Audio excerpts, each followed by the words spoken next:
এই যে শেয়ালের একটা কাহিনী আছে না, যে একটা শেয়াল হচ্ছে যে মানে সে হচ্ছে মুরগির বাচ্চা খাবে, বাট সে খুবই অলস প্রকৃতির, কিন্তু সে চালাক। এখানে দুটো জিনিস, সে অলস প্রকৃতির বাট চালাক। তো সে কি করছে, একটা মুরগির বাচ্চাদের জন্য সে একটা স্কুল খুলছে, যে আমি স্কুল খুলছি, তোমরা তোমাদের বাচ্চাদের দিয়ে যাও।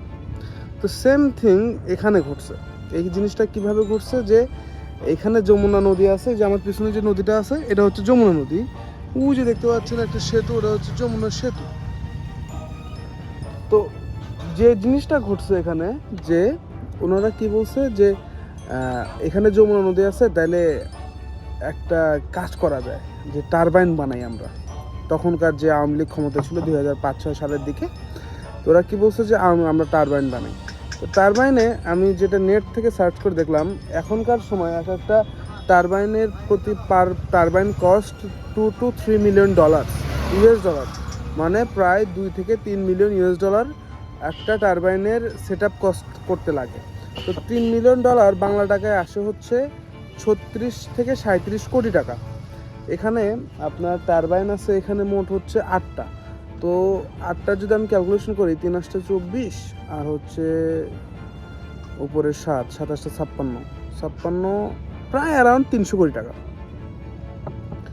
তো জিনিসটা কিন্তু বুঝেন।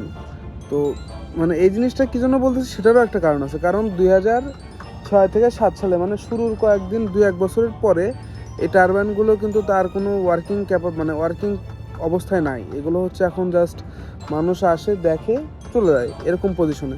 তো শুধুমাত্র দেখাশোনার জন্য 300 কোটি টাকা জাস্ট শেষ জলে। এখন 300 কোটি টাকার মধ্যে কি পরিমাণ ইনস্ট্রুমেন্ট তারা লাগাইছে, কী ধরনের যন্ত্রপাতি তারা লাগাইছে, 300 কোটি টাকা কই হাওয়া হয়েছে। আর বাংলাদেশে 300 কোটি টাকার কাজ করাইতে যে 3000 কোটি টাকার বাজেট মানে করা লাগে, সেটা ভালো করে জানে যে কীভাবে 300 কোটি টাকার কাজকে 3000 কোটি টাকাতে নিয়ে যাওয়া লাগে।